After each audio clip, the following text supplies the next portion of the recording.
India get its first unmanned aircraft as DRDO tested it successfully. What are your thoughts on this, and what happens in DRDO that they have become so active, so much researching? See, DRDO is always active and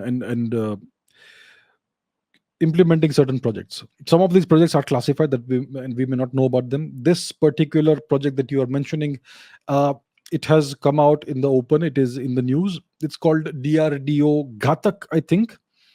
So what does it look like? What does this aircraft look like? Let me show you. One second. It's a flying wing aircraft. It was called Aura earlier. Now it's called Ghatak. Let me share the screen and show you what the aircraft looks like. So this is still in the early days. All right, this is a flying wing kind of thing. It's a stealth aircraft, autonomous. I'm not sure if it's autonomous, but it's unmanned. So there are no pilots on this thing. It's an unmanned vehicle. This obviously is not an Indian vehicle, but yeah, all right. It looks something like this. And the first test has occurred. It's of a scaled down model, not a full scale model, but yeah, it demonstrates that the technology works. So now the next step is that you make a full scale model and you fly that. So this is how it is supposed to look roughly. It's a drone. You could call it a drone or whatever. It's a stealth combat drone. Ghatak or Swift or Aura or whatever the name is. Eventually, they will name it something else, I suppose. Doesn't matter. So that's what's happened. This is an excellent step. It's a very important step. This technology is something that nobody will ever share with India. Nobody will transfer this technology. This is cutting edge technology.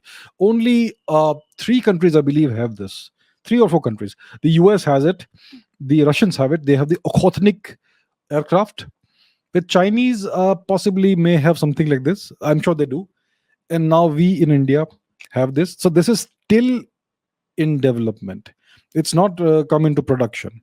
They have the DRDO has tested a scaled down version of this aircraft, but it works. So it's been proven. The technology has been demonstrated. It's been proven. Now they have to take it to the next step, create a full scale version, test it out, a prototype, test the prototype, see how it works, improve upon it, make 2 3 more prototypes, and eventually you come up with the final version that goes into production. And even that will be over time improved upon, and maybe that can give rise to a whole class of aircraft, you know, reconnaissance drone, a bomber, a fighter, and things like that. So these would have different configurations, different weight classes, and different payloads, and all those things. So that will happen eventually over the next decade or so. This is a very important step, an excellent step. I am very pleased to hear this. Yeah. So good job, DRDO. Good job, government, that you have taken this forward, and it needs to carry on. So they have the DRDO is active. Uh, it's a good organization.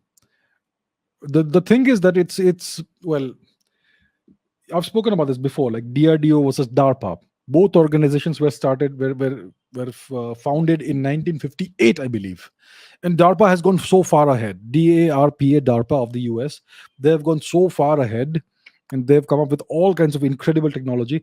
DRDO has kind of lagged behind. In DRDO has done well, but it hasn't reached the heights that DARPA has reached, and there are very simple reasons for that.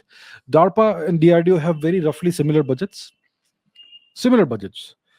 but DARPA has 150 employees, DRDO has 25,000 employees roughly, out of which 20,000 are non-scientists.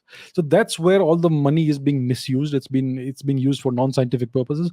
You cut out all of the non-scientists, all the non-research stuff. You keep only the scientists, and then you will see the progress exponentiate, kind of. So anyhow, this is excellent progress, and one must applaud DRDO and please take it forward. So good job. Very pleased to see this.